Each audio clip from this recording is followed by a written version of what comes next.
जब एक संत किशोरी जी को भेंट स्वरूप घाघरा चोली देने गए।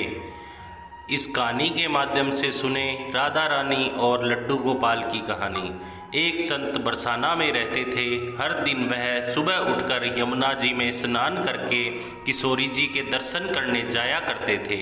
यह नियम हर रोज का था। जब तक राधा रानी के दर्शन नहीं कर लेते तब तक अन्न जल कुछ भी ग्रहण नहीं करते थे। उनकी यही दिनचर्या हो गई थी। अब उनकी उम्र लगभग 80 वर्ष हो गई थी। एक सुबह रोज की तरह उठे और यमुना जी में स्नान किया। तत्पश्चात राधा रानी के दर्शन को गए। मंदिर के पट खुले और राधा रानी के दर्शन करने लगे। तभी अचानक दर्शन करते हुए संत के मन में भाव आया कि मुझे राधा रानी के मंदिर जाते आज 80 वर्ष हो गए हैं, लेकिन मैंने आज तक राधा रानी को कोई भी वस्त्र भेंट नहीं किया है। लोग राधा रानी के लिए क्या क्या नहीं लाते। कोई नारियल लाता है, कोई चुनरी लाता है, कोई चूड़ी लाता है, कोई बिंदी लाता है और कोई साड़ी लाता है, कोई लहंगा चुनरी लाता है, परंतु मैंने तो आज तक कुछ भी नहीं चढ़ाया है। संत जी के मन में यह विचार आया कि जब सभी मेरी राधा रानी के लिए कुछ ना कुछ लाते हैं तो क्यों न मैं भी अपनी राधा रानी के लिए कुछ लेकर जाऊं। लेकिन ऐसा क्या लेकर जाऊं कि मेरी राधा रानी खुश हो जाए।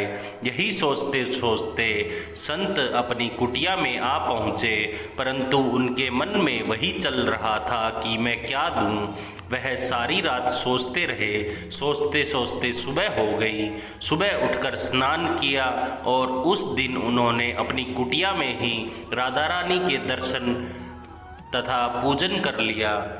पूजा अर्चना करने के बाद बाजार जा पहुँचे।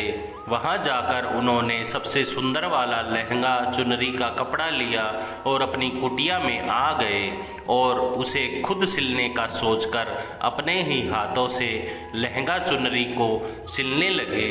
उन्होंने उन कपड़ों में सुंदर से सुंदर गोटा लगाकर जब उन वस्तुओं को पूरी तरह से तैयार कर लिया तो मन ही मन सोचा कि इस लहंगा चुनरी को जब मैं अपनी किशोरी जी को पहनाऊंगा तो बहुत ही सुंदर लगेगी। ऐसा सोचकर संत मन ही मन में मुस्कुराने लगे। अगले दिन संत जी उस लहंगा चुनरी को लेकर राधा रानी के मंदिर की ओर चल दिए। वे मंदिर की सीढ़ियां चढ़ने के साथ साथ अपने मन में सोच रहे थे कि आज मैं अपने हाथों से बनी हुई पोशाक अपनी राधा रानी को पहनाऊंगा। इस पोशाक में मेरी किशोरी जी बड़ी सुंदर लगेगी। सीढ़ियां चढ़ते हुए अचानक एक बरसाना की छोटी सी लड़की आई और बाबा से कहने लगी, बाबा आज तुम बहुत खुश लग रहे हो, क्या बात है, हमें भी तो बताओ।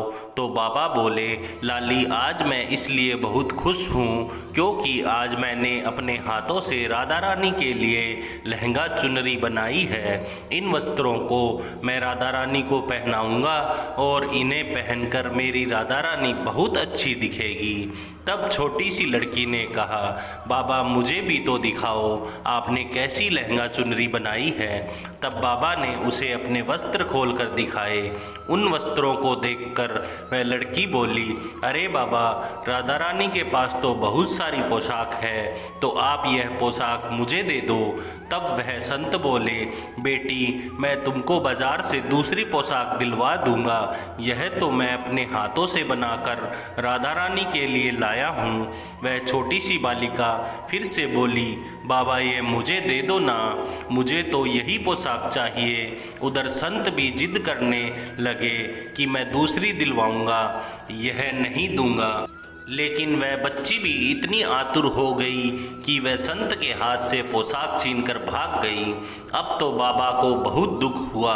वे सोचने लगे कि मैं आज तक राधा रानी को कुछ नहीं चढ़ाया और आज जो पहली बार लेकर आया तो वह लाली लेकर भाग गई। मेरा तो भाग्य ही खराब है, अब क्या करूँगा। यह सोचकर संत इन सीढ़ियों में बैठ के रोने लगे। इतने में कुछ संत वहाँ आए और पूछा, क्या बात है बाबा, आप रो क्यों रहे हैं। उनके पूछने पर बाबा ने उन संतों को पूरी बात बताई। तब उन संतों ने बाबा को समझाया और कहने लगे कि बाबा आप दुखी मत हो, कल दूसरी पोशाक बनाकर राधा रानी को पहना देना। अब चलो चलकर राधा रानी के दर्शन कर लेते हैं। संतों के समझाने पर बाबा का मन थोड़ा सा हल्का हो गया और वह संतों के साथ राधा रानी के दर्शन को चल दिए।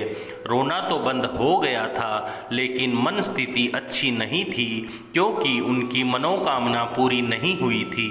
फिर भी आधे मन से राधा रानी के दर्शन करने जा रहे थे, परंतु मन में यही चल रहा था कि लगता है किशोरी जी की इच्छा नहीं थी। शायद किशोरी जी मेरे हाथों से बनी पोशाक पहनना ही नहीं चाहती थी।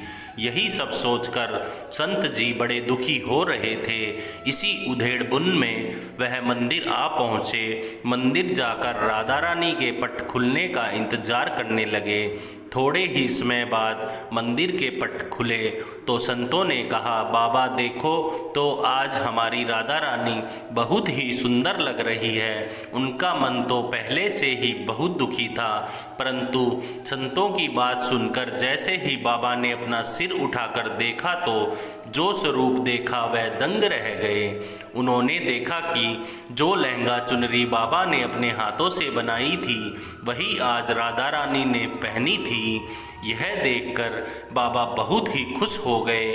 खुशी से उनकी आंखों में आंसुओं की धारा बहने लगी। इस अवस्था में उन्होंने राधा रानी से कहा कि हे राधा रानी, आपको इतना भी सब्र नहीं रहा कि मुझे यहाँ तक आने देती।